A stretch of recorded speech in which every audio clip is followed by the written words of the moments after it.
Alhamdulillahilladzi nahmaduhu wa nasta'inu wa nastaghfiruh wa na'udzu billahi min shururi anfusina wa min sayyiati a'malina may yahdihillahu fala mudhillalah wa may yudlil fala hadiyalah. Allahu akbar, Allahu akbar, Allahu akbar, Allahu akbar, Allahu akbar, Allahu akbar, Allahu akbar. Asyhadu an la ilaha illallah wahdahu la syarika lah wa asyhadu anna Muhammadan abduhu wa rasuluh la nabiyya ba'dah. Wassalatu wassalamu ala rasulillah nabiyyina Muhammadin wa ala alihi wa sahbihi wa man wala. Amma ba'd, fa ya ibadallah, usikum wa iyaya bittaqwallah haqqa tuqatih, faqad fazal muttaqun. Qala Allah ta'ala fi kitabihil karim, ya ayyuhalladzina amanu kutiba alaikumus siyamu kama kutiba alal ladzina min qablikum la'allakum tattaqun.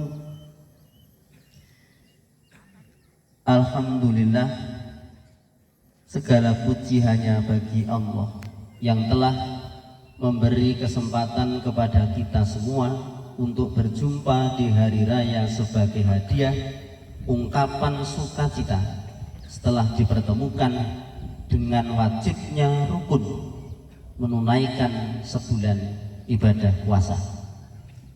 Sekaligus sama-sama kita dapat menikmati cerahnya mentari pagi laksana cermin cerahnya hati dalam bimbingan ilahi, juga terangnya alam laksana cermin terangnya pikiran dalam bimbingan iman.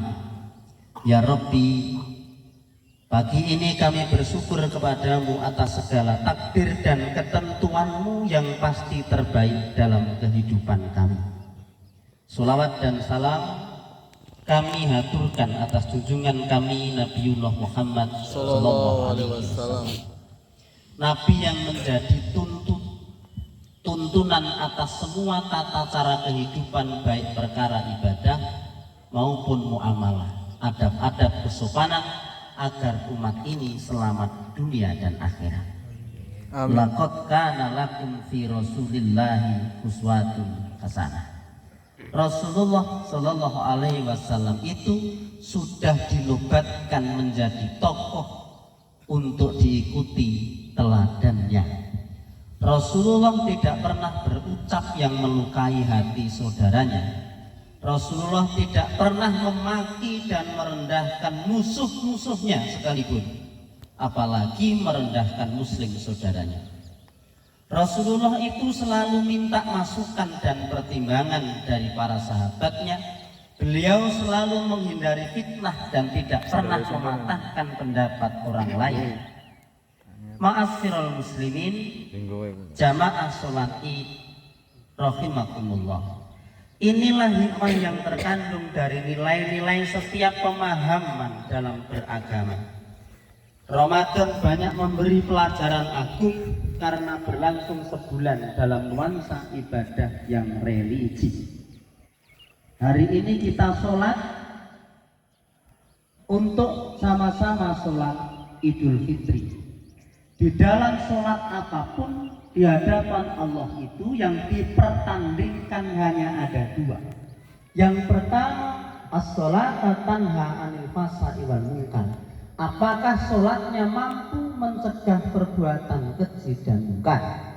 Perlombaan yang kedua dalam sholat itu ulaika humus sholihin.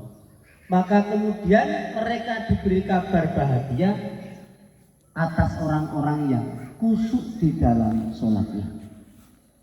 Khoshi'un.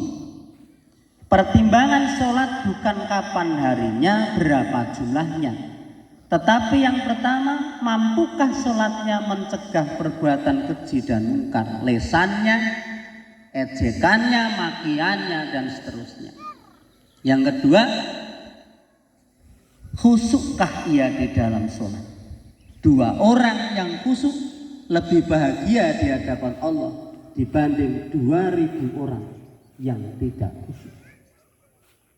Tentu setelah Ramadan ini berlaku sebuah nilai mentalitas yang terkandung dalam sholat, sehingga Idul Fitri ini identik dengan nuansa lebaran menurut orang Indonesia. Sebagai penutup kewajiban puasa sebulan, jiwanya bersyukur di dalam iman, hatinya bertabur dalam kebahagiaan.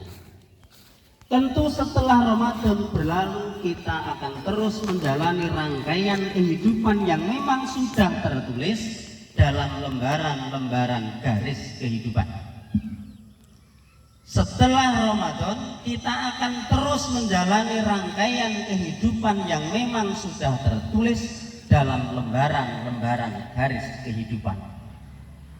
Ahasiban nasu ayyusrafu ayyakulu amanah wa hum la yuftanun.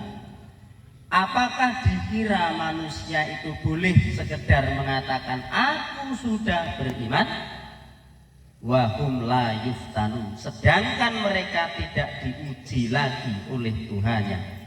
Jamaah sholat Id yang mulia, Allah Subhanahu wa taala berfirman, ya ayyuhalladzina amanu sabiru wassabiru.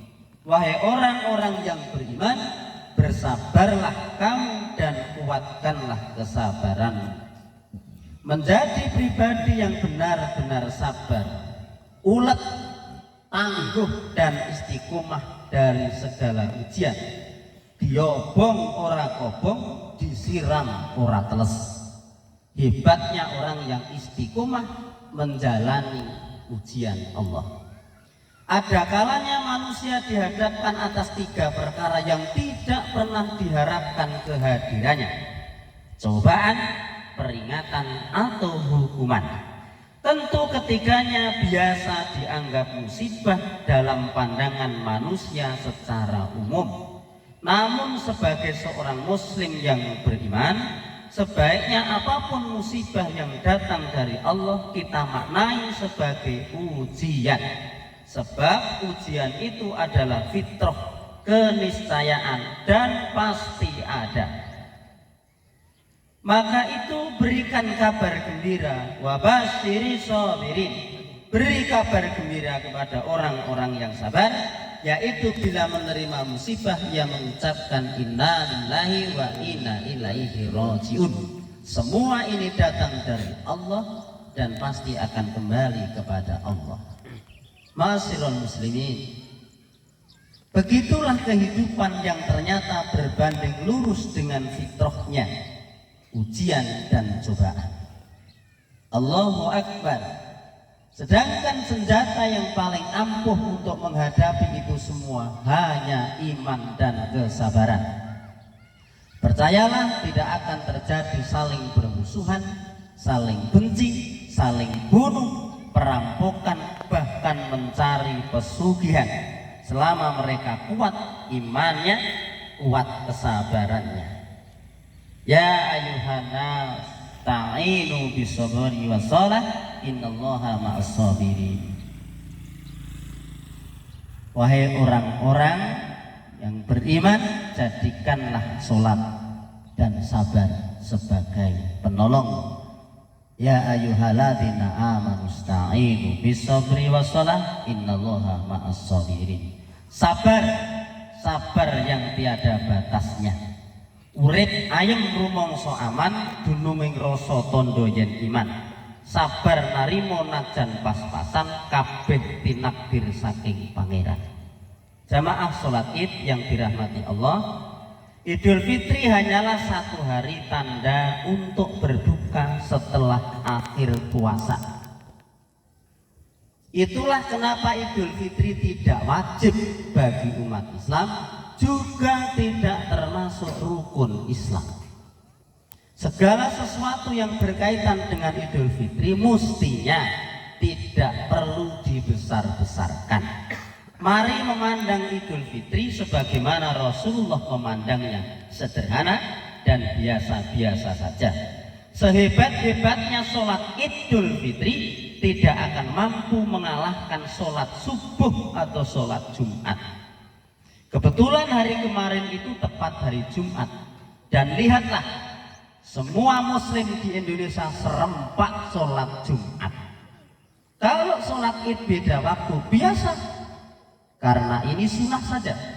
Lah kalau sholat Jumat yang tidak serempak ini baru masalah. Dengan ditutupnya Ramadan 1444 Hijriah, kita jadikan 1 Syawal sebagai hari kapasitas untuk meningkatkan perilaku ketakwaan dalam hidup kebangsaan, kemasyarakatan, dan lentera keumatan. Sadar akan usia, sadar akan dosa, memaafkan sesama kita, dan mohon ampunan dari Allah Subhanahu wa Ta'ala.